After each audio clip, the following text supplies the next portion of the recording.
Warren Buffett, the nation's best-known investor, famously said that investors should be fearful when others are greedy and greedy when others are fearful. So how does the Oracle of Omaha see the market right now, especially with tensions in Ukraine making many investors fearful? Becky Quick talked with him about that, but started with the other big issue on investors' minds, the U.S. economy.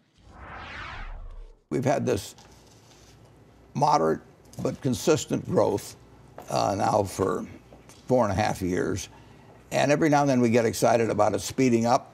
And every now and then we start worrying about a double dip. We haven't gotten wildly optimistic and we haven't gotten wildly pessimistic. But over that period, you've seen these small waves of optimism and pessimism. And really, it's just been pretty darn steady, improving.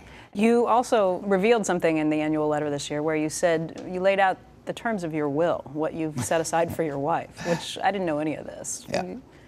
I laid out what I thought the average person who's not an expert on stocks should do. And my widow will not be an expert on stocks. And I want to be sure she gets a decent result. She doesn't need to get a sensational result. Yeah?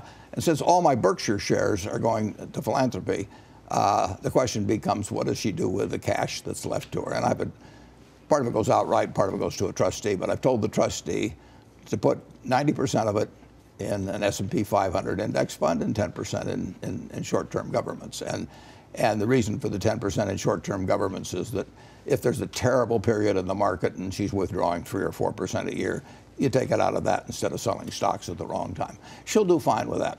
And anybody will do fine with that. It's low cost.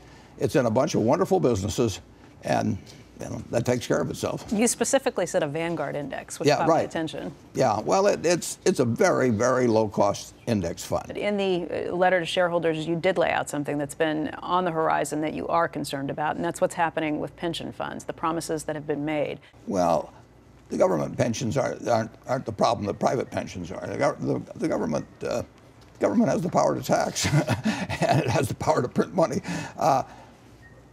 We are not in a dangerous U.S. fiscal situation. We have to quit having our debt grow as a percentage of GDP. It made sense to have it happen during when things were terrible 5 years ago.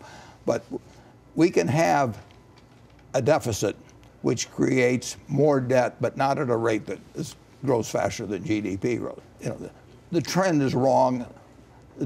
There is a danger if that goes on, although a lot of countries have gone far beyond where we've gone. But I don't like seeing it go up as a percentage of GDP. But this country is in wonderful shape. And finally, just looking at the stock market today, there have been a lot of people nervous about what's happened in the situation in Ukraine.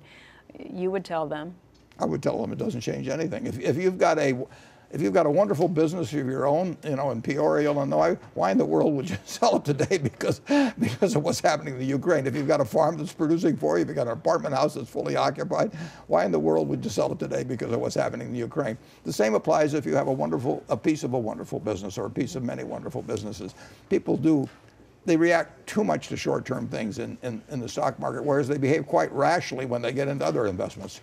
In fact, when prices are down, Buffett says he simply buys more stock. He says that this morning he checked out the price of a stock he'd been buying in London last Friday. If prices drop like we've been seeing, he says he'll just buy more. For Nightly Business Report, I'm Becky Quick.